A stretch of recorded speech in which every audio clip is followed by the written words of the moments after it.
I'm offered to take his rightful #1 grid position. And look at that lineup of cars. What a colourful spectacle that is, as the cream of production touring cars racing in Australia today prepare to do battle over 26 laps of this 2-mile Sandown circuit.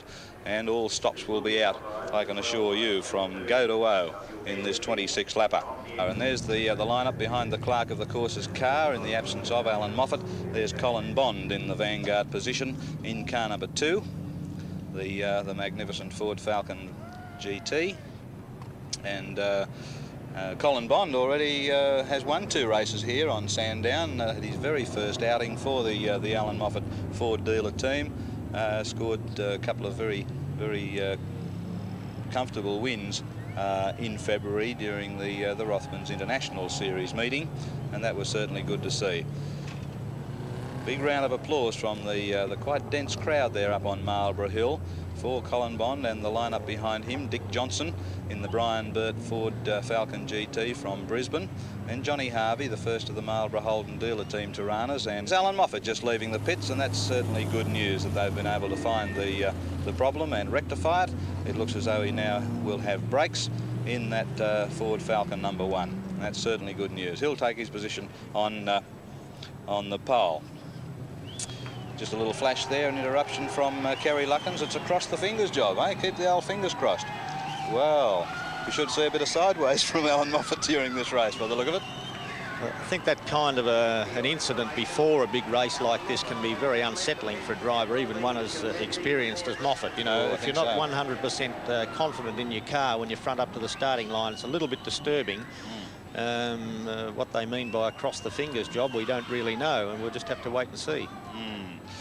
30 seconds to go for the start of round 5 of the Australian Touring Car Championship, and boy, it's all going to break loose in about 20-25 seconds from now. Oh, we're getting a little bit of a drizzle outside now. It's got a quick flash, and I can see through the very fine rain. I don't know that it's going to upset things terribly much, but that remains to be seen if it gets any heavier. Flag going up now. And away they go, and Peter and Murray Carter in the middle of the field, diving to the left, looking for somewhere to go. I don't know if he's going to find it because it's a pretty tight pack, and Dickie Johnson down the outside trying to overtake Peter Brock, but it's Alan Moffat and Colin Bond in the old familiar positions of 1-2 as they get away at the start and rocket down the short pit straight towards Tirana Corner. Moffat, Bond, then followed by Brock. Dickie Johnson should be there. Johnny Harvey rocketing up the inside of Dickie Johnson as they go into Tirana Corner. The rest of them filing through in single file. Pretty tight confusion there. The Capri of Laurie Nelson almost scraped itself on the inside rails, but no doubt about the leaders, and it's Moffat and Bond herring up the back straight on his first of 26 laps in the Australian Touring Car Championship. Under Marlborough country and down through the S's to Dandenong Corner. Peter Brock at this stage not allowing Colin Bond to get too far away, but Alan Moffat using Colin Bond as a little bit of a buffer there to hold the rest of them behind him, is opening up a little bit of a lead. Probably got 40 or 50 metres there now.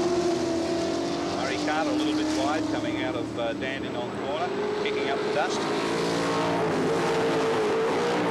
Tiranas giving it plenty at this stage.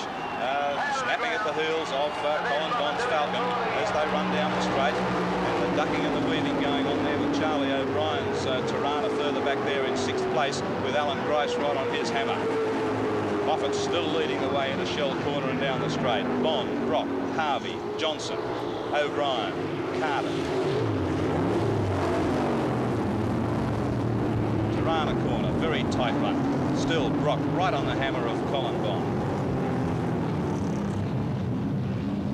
We'll get a lap time on this lap as they go through. Moffat ever so gradually drawing away from his teammate Colin Bond, and Peter Brock looking pretty anxious there. Pulls out of the slipstream. He's not going to make it though as they come up to Tirana. A little bit of ducking and weaving. Colin Bond hanging on good and tight in a straight line, but Brocky diving around left and right. Harvey looking pretty smooth and tidy, just waiting to get the drop on the ones in front. Brocky looking really desperate. Through the S's and onto towards the causeway and the Dunlop Bridge. Moffat, Bond and Brock.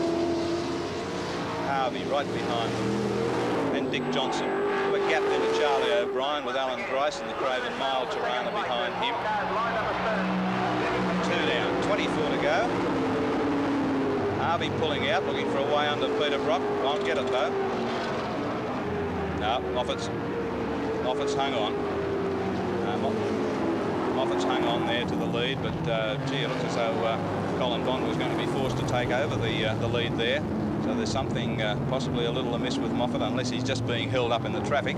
It's like the BMW there of Peter Granger.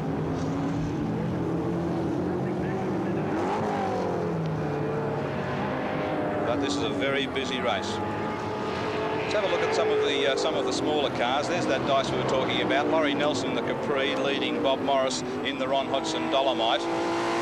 Fair bit of smoke coming from Bob Morris's car in certain parts of the circuit, possibly an over full sump, but he's giving it plenty still. That Dolomite looks huge compared to the Capri. It does, yes. It's actually a smaller car, but it's a more chunky sort of car. It's higher, isn't it? Yes, look at that doesn't look very good to me. That engine must be really working hard, because that's a 2-litre car chasing a 3-litre car, and on a track which horsepower is a big factor. He's doing a tremendous job to keep up with that Capri. Right, that's obviously working the car very hard in the process. Well, Bob Morris knows just how hard those Capris can go too, because he's just had a couple of races in Lacus Mantica's car, and would you believe, a lapping a second faster than Lacus in his own car. And he said to me, mate, he said, those Capris are just fabulous. There is no way that a Dolomite should beat a Capri if it's driven properly. He said, I am driving my, what's the name out, driving this Dolomite to stay with these Capris. I'd love one. But of course he's contracted to the Leyland dealer, Ron Hodgson. And as you can see, he certainly is driving his what's the name out to stay with that Capri. He's giving it plenty. Right, back to the leaders who are now coming up the back straight.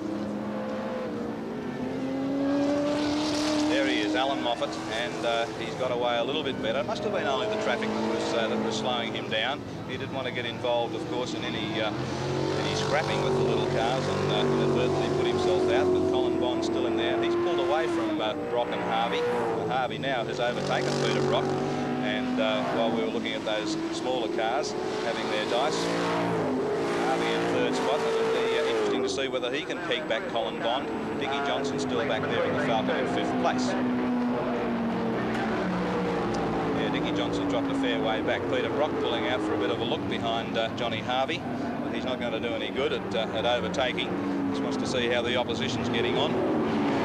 Right out wide using that bit of concrete, which was very, very cleverly put there by the organisers so that they could do just that. Not much good getting a whirl on the grass on that exit there, Bob. No, not particularly when you've got 3 others on the bitumen. That's a pretty dangerous situation. The very slippery business. Oh, look at this pile of cars coming down here. Jansen and that looks like Jim Keogh's Falcon. Yeah, car number 4, that's Jim Keogh. And Peter Jansen, NGK Jansen for the Spark Blokes, and all sorts of other advertising signs that he's got there. And the Tirana, that would be Graham Blanchard, I would suggest. But Jim Keogh, a Melbourne solicitor, who's come along a lot better in his driving in this Falcon in this last 12 months. He was pretty dreadful for a while, but he's come up rather well. Graham Blanchard it is in that following Tirana, and a fair bit of smoke emanating from that car too, by the look of it. And doesn't augur too well for its prospect for the rest of the event. 18 laps to go. And very shortly, Adrian Ryan can have a go if he'd like to lubricate his vocal cords.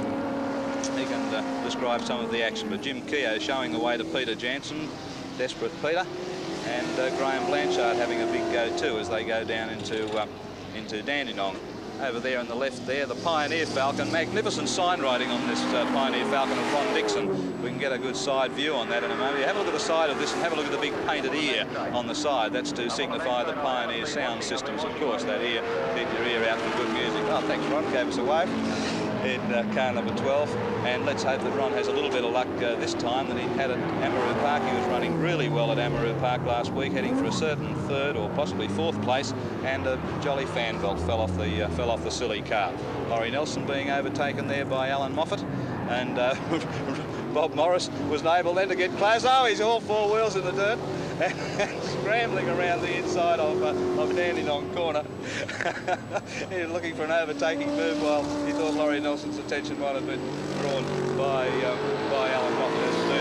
but Harvey right up on top of Colin Bond, and Bob Morris there behind him, and Peter Brock behind him there too. So even though Bob Morris has moved from the Tirana down into the 3-litre class, he's still not missing out on the dice with the big guns.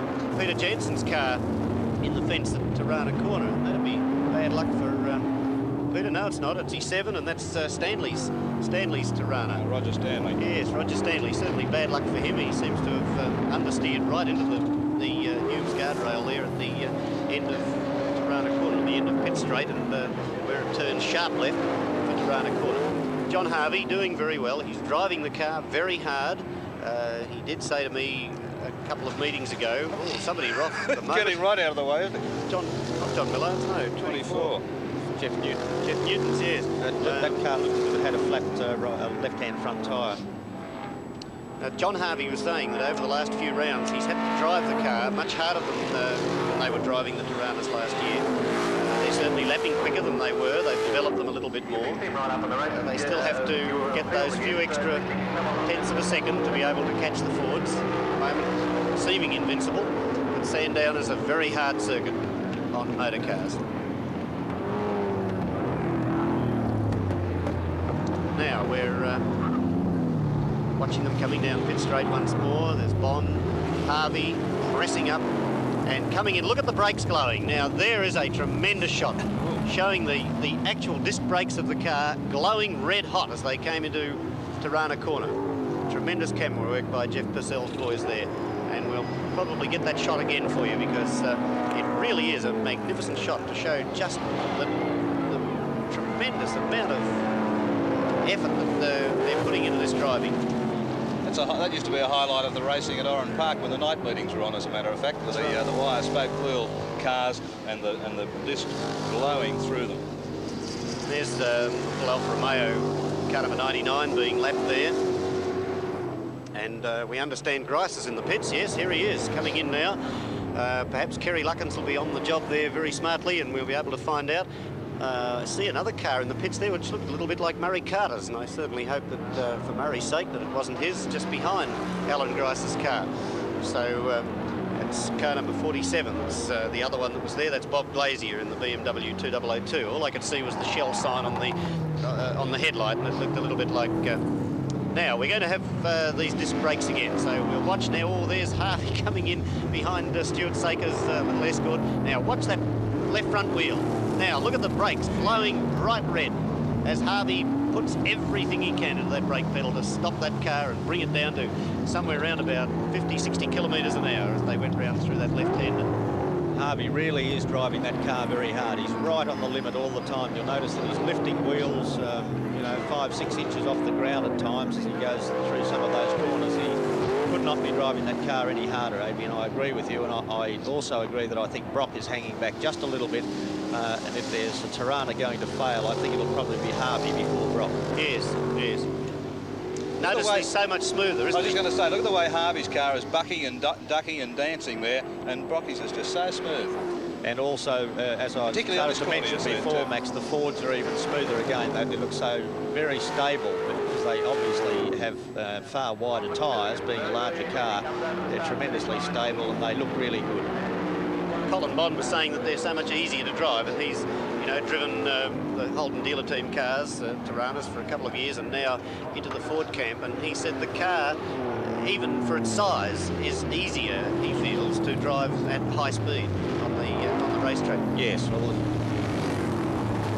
right. Oh, and there's a bit of a shunt there as John Harvey just slammed into the back of the Falcon there, and that's certainly bad luck for Harvey. I certainly hope that hasn't done any damage to the front of his car, because that could make it a bit of a problem. There are bits and pieces of the car falling off. We have Kerry Luckins in the pit, so it's over to Kerry. Okay, down in the pits, and the Alan Grice Craven Mile Tirana was in the pits complaining of a lack of power. They don't quite know what's wrong with the engine, but he's going to continue and try and get the car through to the finish of this 1977 Sandown heat of the Touring Car Championship. Back to central commentary. Well, he finished third in the warm-up. Still Moffat out in front there, and still got that handy 100 yards or so lead over Colin Bond, but Johnny Harvey trying like mad to get into that slipstream of Colin Bond's Falcon. He's a lot closer now. I think we might see it if he can run up close into Tirana corner. He's looking as though he's trying pretty hard too, using all of the road there out of Shell to give him as much urge as he can get into Tirana. Trouble is the Falcon's just got so much shove in the lower gear coming out of Tirana corner that he's able to get that brake on Harvey's car in acceleration onto the back straight. Once he gets onto there, it makes it pretty difficult. There's Laurie Nelson's Capri, which is the lead car in the 3-litre class. Looks as though he's broken away. Oh no, there's Bobby Morris. He's overtaken Laurie Nelson. That's a tremendous effort, isn't it? For a Isn't it 2-litre ever? car. My Isn't that word. marvellous? Yeah. Oh boy. Something Well, falling off. strange pieces fell off the car there as he came around the corner. He didn't actually hit another car. And, oh, unless it was one of his headlights was smashed by a stone or something. Yes, that could be. Glass of some kind. Bond. Bearing down the straight. Harvey through. Morris moves right over out of the way to let Peter Brock come through, but Laurie Nelson might come through as well. There's Jim Keogh in his Falcon.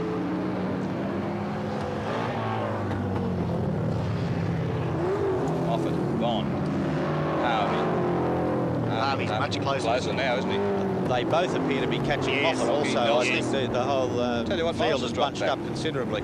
Morris has dropped back. Where's he gone to? Let's watch for him.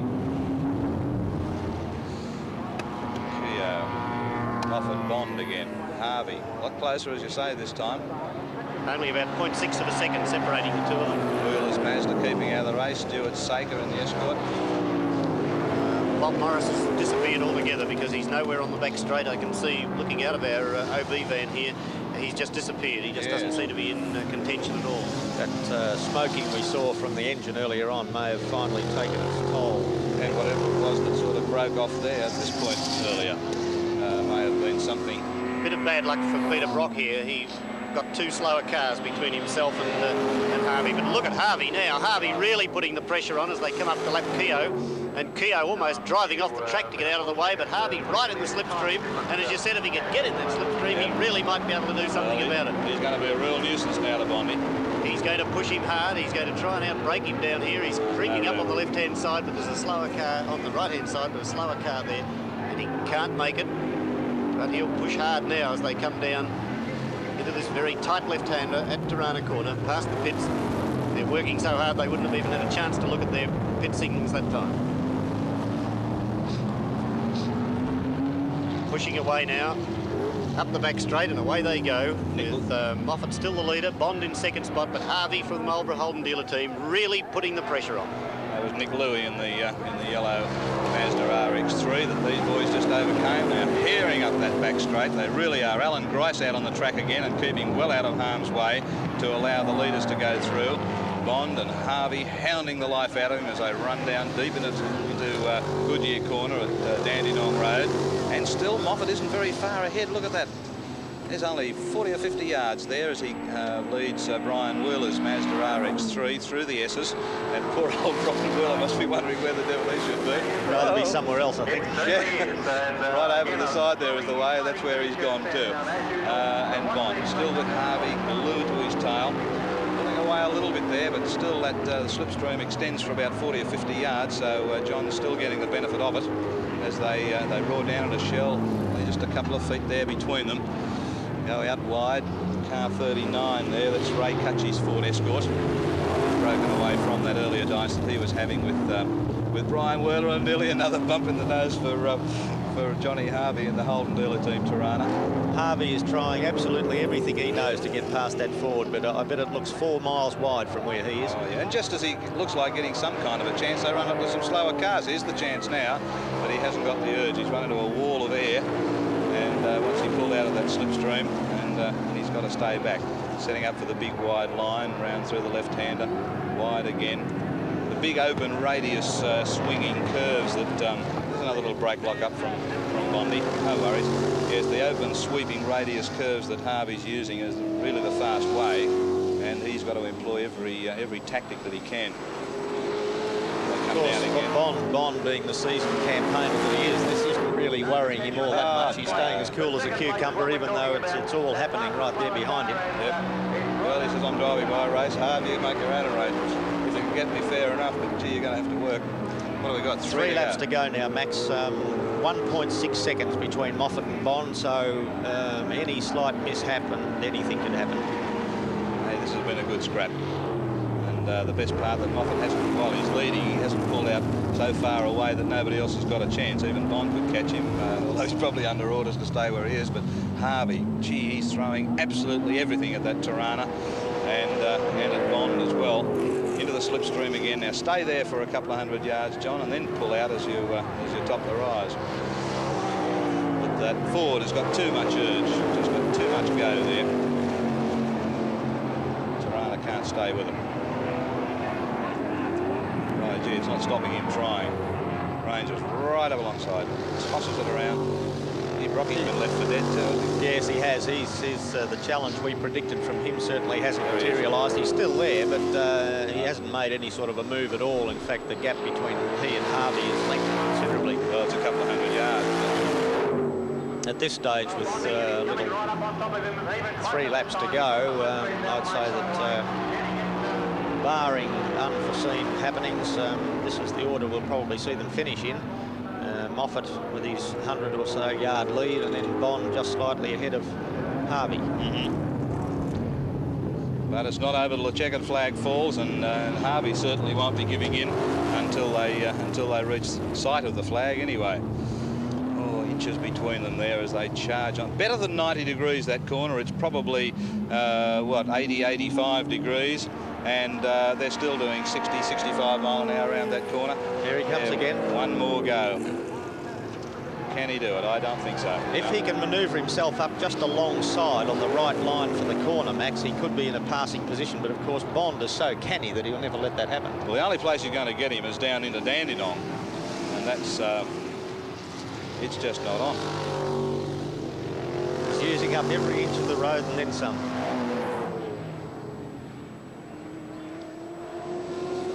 Moffat, Bond and Harvey. Peter Brock a couple of 100 yards behind them in 4th place.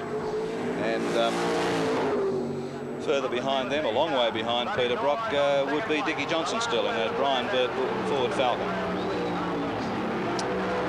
Right, they're on the last lap. 1 to go. There's Ron Dixon just been lapped in the Pioneer Falcon by Alan Moffat.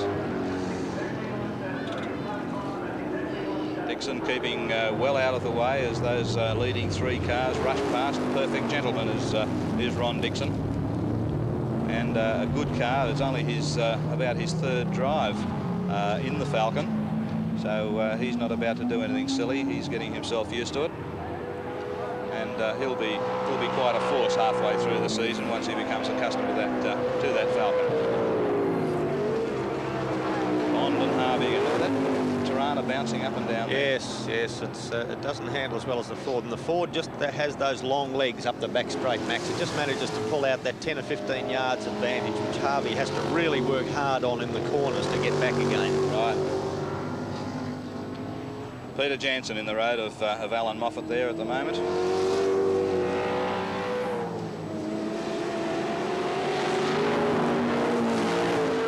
Staying out wide to let Moffat through, running the last time down the straight. The checkered flag will be out there waiting for him. There it is.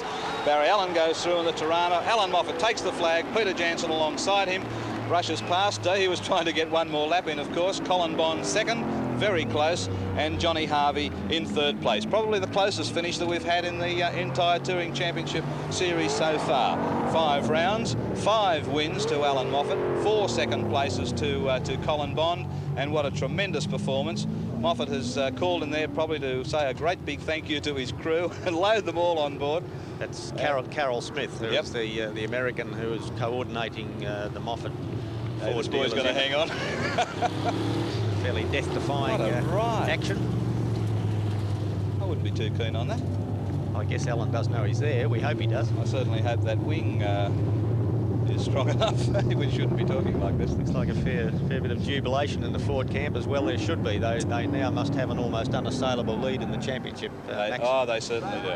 Oh, well, you know, there's only 5 rounds out of 12. They can still be beaten. That's right. And some of the rounds do count for double points, don't they? That's right. So, the long distance races. Really, the battle isn't yet over. But Alan Moffat, of course, has carried everything before him in winning this round 5, his 5th in a row of the Australian Touring Car Championship. Teammate Colin Bond 2nd, and Johnny Harvey, the first of the Tiranas to come home, in 3rd spot.